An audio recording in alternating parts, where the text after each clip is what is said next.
Hello दोस्तों, eight to GS job में सभी का बहुत बहुत स्वागत है। और मैं हरिंद्र फिर से उपस्थित हूँ आप लोगों के सामने ज्योग्राफी की एक नई क्लास के साथ, एक नए टॉपिक के साथ। मित्रों, आज का जो हमारा टॉपिक है वो है पवनें। ठीक है ना। तो आप लोगों ने अगर इससे पहले के वीडियो नहीं देखे हैं तो देख लीजिए, और जिन लोगों ने चैनल सब्सक्राइब नहीं किया है वो चैनल को सब्सक्राइब करके सदस्यता ले लें। ठीक है मित्रों, चलिए तो बात करते हैं आज पवनों के विषय में। क्या होती है पवनें जान लेते हैं, और इनसे जो बनने वाले क्वेश्चन है उन सभी के विषय में बातें करते हैं। ध्यान दीजिए, देखिए पवनें, सबसे पहले अगर हम पवन की बात करते हैं तो पवनें क्या है। हम कहेंगे कि वायु एक निश्चित दिशा में बहे तो वो पवन कहलाती है, या वायु का क्षैतिज दिशा में बहना ही क्या कहलाता है, पवन कहलाता है। ठीक है ना। अब अगर हम पवनों को देखें तो परिभाषा तो आपको एग्जाम में नहीं आती। बहुत बार ये पूछा जाता है कि पवनों को अध्ययन के लिए हमने कितने भागों में डिवाइड किया है, या पवनें कितने प्रकार की होती हैं। तो मित्रों, पवनें जो हैं वो तीन प्रकार से हम इनको पढ़ सकते हैं, तीन प्रकार से इनको डिवाइड कर सकते हैं। तो देखिए वो कौन कौन सी पवनें हैं। सबसे पहले जो हम बात करेंगे वो स्थायी पवनों की बात करेंगे। स्थायी पवन या स्थायी पवनें, ठीक है ना। ये इनका पहला प्रकार होता है स्थायी पवनें। और इसके बाद जो हम दूसरा पढ़ने वाले हैं क्रम में वो होता है आपका मौसमी पवन। दूसरा जो क्रम में आता है वो है आपका मौसमी पवन। और तीसरा होता है स्थानीय, तीसरा होता है स्थानीय पवन। ठीक है ना। तो ये दूसरा नंबर हो गया और ये हो गया आपका तीसरा नंबर। तो पवनों को अध्ययन के लिए तीन भागों में डिवाइड किया गया है, स्थायी पवनें, मौसमी पवनें और स्थानीय पवनें। इनको भी देखते हैं कि ये क्या क्या है। तो देखो, सबसे पहले जो स्थानीय पवनें हैं आपकी, जो स्थायी पवनें हैं आपकी, इन स्थायी पवनों को हमने जो बांटा है वो बांटा है आपका तीन भागों में। तीन भागों में बांटा है, तीन प्रकार से बांटा है। ये तीन प्रकार कौन कौन से हैं। तो सबसे पहले इनमें जो पढ़ी जाती है व्यापारिक पवनें। क्या पढ़ी जाती हैं? व्यापारिक पवनें। सबसे पहला इसमें पॉइंट है व्यापारिक पवनें। इसके बाद मित्रों दूसरा जो पॉइंट है वो है आपका पछुआ पवनें। दूसरा जो पॉइंट है वो है पछुआ पवनें, और एग्जाम में नहीं से ज्यादा क्वेश्चन पूछे जाते हैं। और तीसरा है आपका ध्रुवीय पवनें। इसमें जो तीसरा पढ़ेंगे हम वो पढ़ेंगे ध्रुवीय पवनें। तो आप लोग देख पा रहे हैं कि स्थायी पवनें तीन प्रकार से हैं, व्यापारिक, पछुआ पवनें और ध्रुवीय पवनें। ऐसे ही जो मौसमी पवनें हैं इनको भी दो भागों में डिवाइड कर लिया जाता है। ठीक है ना। जो मौसमी पवनें हैं इनको दो भागों में डिवाइड कर लिया जाता है। पहली जो पवनें हैं उनको सामयिक पवनें कहा जाता है। पहली पवनों को कहेंगे हम सामयिक पवनें।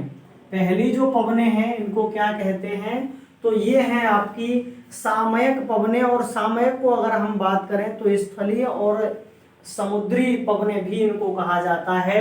हम या करके कह सकते हैं इनको स्थलीय और समुद्री पवनें। सामयिक पवनों को स्थलीय और समुद्री पवनों के नाम से भी जाना जाता है। ठीक है ना। और इसके बाद फिर जो पढ़ते हैं वो हैं हम स्थायी पवनें।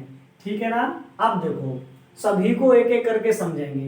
सबसे पहले हम जो पढ़ने वाले हैं हम स्थायी पवनों को पढ़ने वाले हैं। तो मित्रों, स्थायी पवनों का मतलब होता है ऐसी हवाएं जो निरंतर वर्ष भर बहती रहे। स्थायी का मतलब ही टिकना होता है, रुकना होता है। तो हम कहेंगे ऐसी हवाएं जो निरंतर वर्ष भर बहती रहती हैं वो क्या कहलाती हैं, तो वो स्थायी पवनें कहलाती हैं। और स्थायी पवनें व्यापारिक, पछुआ और ध्रुवीय तीन भागों में डिवाइड हैं। तो देखो, मैं आपको ये दिखा देता हूं, इनको मैं बना के दिखा देता हूं। ठीक है, आप लोग यहाँ पे देख लीजिएगा, यहाँ देख पा रहे होंगे।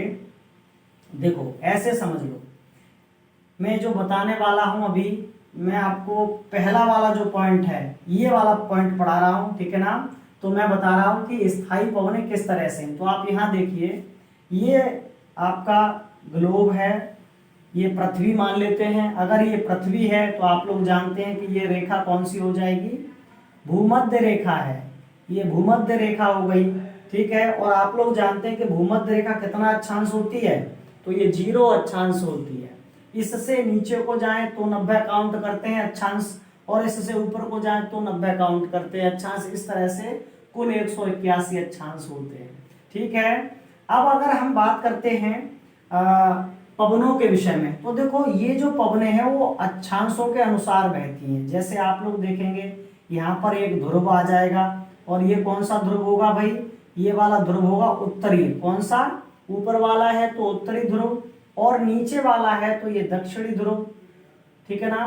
तो ये ध्रुव हो गए। ध्रुवों के अलावा ये जो पवनें हैं वो कहाँ से कहाँ चलती हैं। जैसे अगर मैं पहली वाली की बात करता हूँ, मैं व्यापारिक पवनों की बात करूँ, तो इनको जो नाम दिया गया है व्यापारिक, वो व्यापार में ये लाभ उत्पन्न करती हैं, इसलिए इनको व्यापारिक पवनें। दोनों ही बातें कभी कभी लाभ उत्पन्न करती हैं तो कभी हानि भी करती हैं, ठीक है ना। अच्छा, ये जो बहती हैं, ये जो व्यापारिक पवनें बहती हैं, इनके लिए कुछ अक्षांश निश्चित हैं। व्यापारिक पवनों के लिए कुछ अक्षांश निश्चित हैं। और देखो मैं आपको बता चुका हूं कि यहाँ पे 5-5 अक्षांश में ऊपर और नीचे एक डोलड्रम की कंडीशन रहती है, जो मैं जलवायु में पढ़ा चुका हूं। जिन लोगों ने वीडियो नहीं देखा है तो देख लीजिए। तो ये डोलड्रम है, तो हम कहेंगे डोलड्रम खत्म होते ही, अर्थात डोलड्रम जो खत्म होता है वो 5 अक्षांश तक यहाँ और 5 अक्षांश तक यहाँ होता है। इन 5-5 अक्षांश से नीचे, ये भाई 5 है, 5 अक्षांश मतलब 5वीं रेखा यहाँ और 5वीं रेखा ऊपर, यहाँ से 30 अक्षांश तक। कहाँ तक, यहाँ से जो 30 अक्षांश है, दोनों तरफ 30-30 अक्षांश, समझ रहे हैं, मतलब 5 से 30 अक्षांश। 5 से ये कहाँ तक, 30 तक, ये 5 से कहाँ तक, 30 तक। तो हम ये कहेंगे कि 5 अक्षांश से 30 अक्षांश दोनों ही तरफ, ठीक है ना, दक्षिण की तरफ भी और उत्तर की तरफ भी ये हवाएं बहती हैं, व्यापारिक हवाएं, ठीक है। कभी भी पूछा जाए तो याद रखेंगे व्यापारिक हवाएं। ये व्यापारिक हवाएं 5 से 30 अक्षांशों के मध्य बहती हैं पृथ्वी पर, जो व्यापार में क्या करती हैं, कभी कभी तो लाभ और कभी कभी हानि भी उत्पन्न कर देती हैं, ठीक है। इसीलिए इनको मतलब व्यापार को प्रभावित करने के कारण ही इनको व्यापारिक हवाएं कहा जाता है। अगला देखिए, अगला जो पॉइंट है आपका वो है पछुआ पवन। तो पछुआ पवन को देखिए, ये पश्चिम की तरफ से चलने वाली तीव्र हवाएं हैं, इसीलिए इनको पछुआ पवन कहा जाता है। पश्चिमी दिशा की तरफ से चलने वाली तीव्र हवाओं को क्या कहा जाता है, पछुआ पवन कहा जाता है। तो इसके बाद आप इस पे ध्यान देंगे, यहां से मैंने कहा 30 के बाद, तो ये 30 के बाद के क्षेत्रों में बहना शुरू होती हैं, ठीक है ना। विशेष तौर पे अगर हम बात करें तो ये 35 से 60 के बीच में बहती हैं। अगर हम इसके अक्षांशों को देख लेते हैं कि कितने कितने अक्षांशों में ये बहती है, तो ये 35 से 60 के बीच बहती है। लेकिन 35 से 60, आप इसको कहेंगे कि 35 से 60 मतलब इन क्षेत्रों में ये बहती हैं। 35 से 60 इन क्षेत्रों में बहती हैं, दोनों ही तरफ, ऊपर भी और नीचे भी इन क्षेत्रों में ये बहती हैं पछुआ पवनें, जो मैंने रेड रेड कर दिया है ये वाला, इन क्षेत्रों में बहती हैं पछुआ पवनें। और पछुआ कहे जाने का कारण है पश्चिम की तरफ से चलती हैं। लेकिन आपको एग्जाम में इससे बनने वाले क्वेश्चन मिलेंगे, क्योंकि जैसे जैसे अक्षांशों पे ये बढ़ती हैं वैसे ही वैसे इनके नाम भी बदलते हैं, क्योंकि इसकी स्पीड बढ़ती जाती है। जैसे देखो, अगर ये 40 अक्षांश पर बह रही है तो इसको कहा जाता है गरजता चालीसा। गरजता चालीसा, 40 अक्षांश पर अगर ये बहती है तो गरजता चालीसा। गरजते का मतलब होता है आवाज करती है जब हवा बहती है। तो अगर ये 50 पर बहना शुरू हो गई, ये 50 पर बहना शुरू हो गई, तो इसको कहा जाता है प्रचंड पचासा। 50 पर कहा जाता है इसको प्रचंड पचासा। और अगर यही हवा 60 पर जब पहुंच जाती है, जैसे ही हवा 60 अक्षांश पर पहुंचेगी, तो फिर इसको कहा जाता है चीखता साठा। चीखता साठा, ठीक है ना। तो आप देख पा रहे होंगे कि विशेष तौर पे इसकी तीव्रता 40 से 60 के बीच रहती है। इसको 40 अक्षांश पर गरजता चालीसा, 50 पर प्रचंड पचासा, 60 पर चीखता साठा, ऐसे नामों से भी जाना जाता है, ठीक है ना।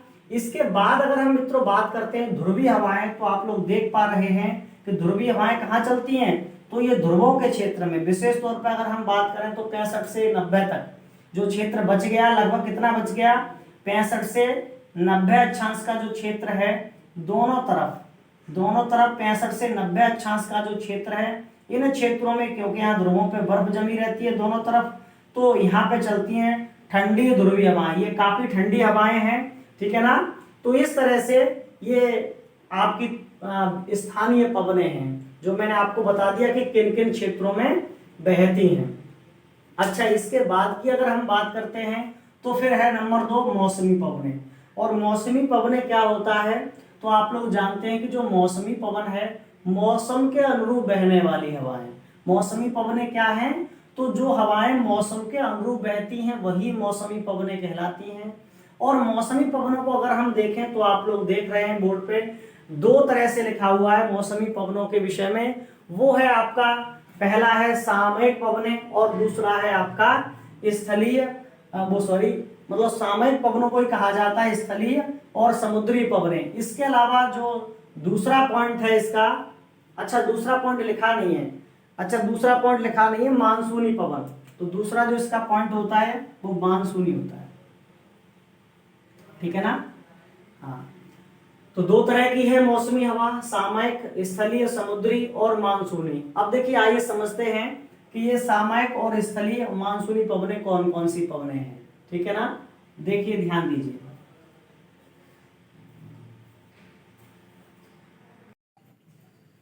तो कोरियोलिस जो बल है उसके कारण जो हवाएं हैं वो किधर बहती हैं भाई, उत्तरी गोलार्ध में दाहिनी ओर और दक्षिणी गोलार्ध में बाईं तरफ बहती है, ठीक है ना। अब देखिए और इसके अलावा कुछ पॉइंट्स हैं जो वायु को इफेक्ट करते हैं, वो देखें। जैसे मैंने आपको पढ़ा रहा था सामयिक पवनें, स्थलीय पवनें या समुद्री पवनें। तो हम समुद्री और स्थलीय पवनें देखेंगे ये क्या होती हैं। तो देखो ये समुद्री पवनें और आपकी स्थलीय पवनें हैं, इसको ऐसे समझिए। कई एक बार इसको ऐसे पूछ लेता है कि समुद्री और स्थलीय पवनें, कई एक बार ऐसे पूछ लेता है कि हवाएं दिन में कहाँ बहती हैं, दिन में और रात्रि में हवाएं कहाँ बहती हैं, ठीक है ना। तो मैं आपको बताता हूं, देखिए वायु जो सदैव बहती है वो बहती है आपकी निम्न वायुदाब की ओर। किधर, निम्न वायुदाब। जहां भी निम्न वायुदाब बनेगा उधर ही हवा बहेगी, ठीक है ना। जहां निम्न वायुदाब बनेगा उधर हवा बहेगी। तो आप लोगों को एक बात याद रखनी है कि वायु सदैव किधर बहती है, निम्न वायुदाब की तरफ, ठीक है। अब समझो, देखो दिन रात से आपको बताता हूं कैसे। कभी पूछा जाए कि वायु दिन में किधर बहेगी, तो वायु हमेशा समुद्रों से स्थल की ओर या स्थल से समुद्र की ओर ही बहती है। अगर दिन में पूछा जाए तो हम कहेंगे कि दिन में स्थल होगा, स्थल और एक तरफ होगा समुद्र, स्थल और समुद्र ये होगा ना। अब होगा क्या, आप लोग जानते हैं दिन में सूरज की रोशनी से स्थल जल्दी गर्म हो जाता है और समुद्र देर में गर्म होता है। स्थल के जल्दी गर्म होने से यहाँ की जो वायु होगी, अरे अब वायु तो हर जगह उपस्थित है, तो यहाँ की जो वायु होगी वो गर्म होकर ऊपर की तरफ उठ जाएगी और निम्न वायुदाब बन जाएगा। वायुदाब कैसा बन जाएगा, निम्न वायुदाब बनेगा स्थल पर। जब स्थल पर निम्न वायुदाब बनेगा तो जो समुद्रों की ठंडी हवाएं वो किधर दौड़ेंगी, समुद्रों की ठंडी हवाएं स्थल की तरफ दौड़ेंगी। तो बस इतना सा याद रखना है आपको कि दिन में स्थल की तरफ हवाएं चलती हैं समुद्र से स्थल की ओर। क्यों चलती हैं, क्योंकि दिन में गर्मी के कारण स्थल पर बनता है निम्न वायुदाब।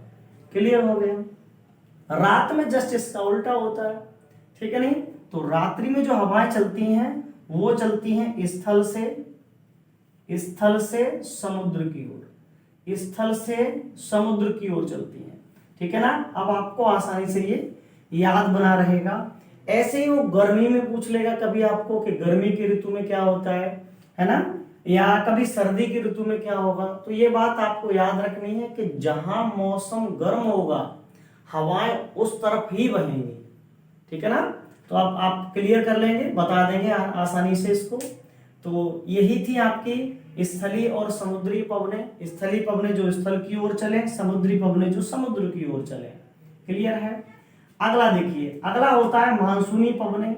तो मानसूनी पवनें जो मैंने अभी बताया था फेरल का नियम, ठीक है नहीं, इससे क्या होता है, ये तो आपका हम कहेंगे कि गर्मी समुद्रों में अत्यधिक निम्न वायुदाब बनने से क्या होता है कि फिर ये मानसूनी पवनें चलना शुरू होती हैं जो बादलों को अपने साथ लाती हैं और वर्षा करवाती हैं। तो इन्हीं पवनों के कारण वर्षा होती है। अगला देखें, अगला जो है इसमें इंपॉर्टेंट पॉइंट वो है आपका अगला स्थानीय या क्षेत्रीय हवाएं। स्थानीय या क्षेत्रीय हवाओं का मतलब है कि एक सीमित क्षेत्र में बहने वाली हवाएं। ये हवाएं एक सीमित क्षेत्र में बहती हैं और वहां के जलवायु को काफी प्रभावित करती हैं। कुछ गर्म हवाएं होती हैं इसमें और कुछ हवाएं इसमें ठंडी होती हैं।